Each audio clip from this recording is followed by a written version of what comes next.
ఓం నమో వెంకటేశాయ. ఈ రోజున కావలి కచ్చేరిమెట్లో ఉన్నటువంటి వెంకటేశ్వర స్వామి దేవస్థానం వద్ద నుండి కొండబిట్టగుంటలో వేంచేసి ఉన్న శ్రీ బిలకోట క్షేత్ర ప్రసన్న వెంకటేశ్వర స్వామి దేవస్థానం వరకు పాదయాత్రగా దిగ్విజయంగా ఆ భగవంతుని యొక్క ఆశీస్సులతోటి ఇక్కడికి చేరుకోవడం జరిగింది.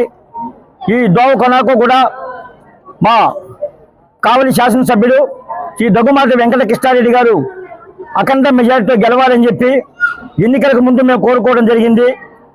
ఆ కౌంటింగ్కి ముందున ఈ యొక్క పాదయాత్ర చేయదలిచినప్పుడు ఎలక్షన్ కోడ్ ఉన్నందున ఈ పాదయాత్రనప్పుడు ప్రస్తుతం ఆపడం జరిగింది. తర్వాత కౌంటింగ్ అయిపోయిన తర్వాత ఆ స్వామి ఆశీస్సులతోటి మేమందరం కోరుకున్న విధంగా సుమారు 30,948 ఓట్ల అఖండ మెజార్టీతో ఆ స్వామి ఆశీస్సులతోటి ఈ దగ్గుమాటి వెంకట కృష్ణారెడ్డి గారు అఖండ మెజార్టీతో శాసనసభ్యుడిగా గెలవడం జరిగింది.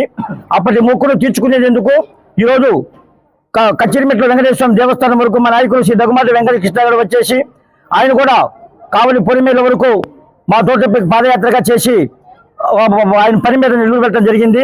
అక్కడి నుంచి కూడా మేమందరం కూడా స్వామి ఆశీస్సులతోటి అడుగడుగున ప్రతి గ్రామంలో కూడా మాకు బ్రహ్మరథం పడుతూ స్వామి ఆశీస్సులు అదేవిధంగా కృష్ణారెడ్డి గారి ఆశీస్సులతోటి ఈ నియోజకవర్గం ఇంకా అభివృద్ధి చెందాలని చెప్పి వారందరూ కూడా కోరుకోవడం, అదేవిధంగా వారి అందరికీ కోరిక మేరకు మేము స్వామి గారిని అదేవిధంగా ప్రార్థించడం చాలా సంతోషకరము.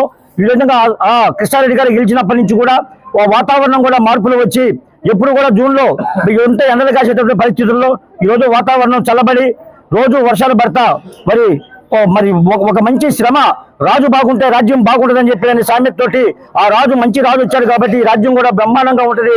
అందరూ కూడా ఈ నియోజకవర్గ ప్రజలు ఆరోగ్య అష్టైశ్వర్యాలతో మరి ఉండాలని చెప్పి ఆ భగవంతుని కోరుకుని ఈరోజు దిగ్విజయంగా మేము ఈ పాదయాత్ర ముగించుకున్నందుకు స్వామి వారికి మరొకసారి మేము అందరం కూడా కృతజ్ఞతలు తెలియజేస్తా ఉన్నాం.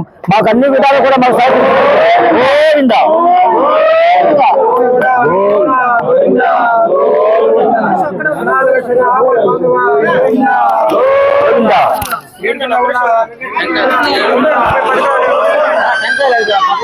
ఫోన్ చేద్దురండి.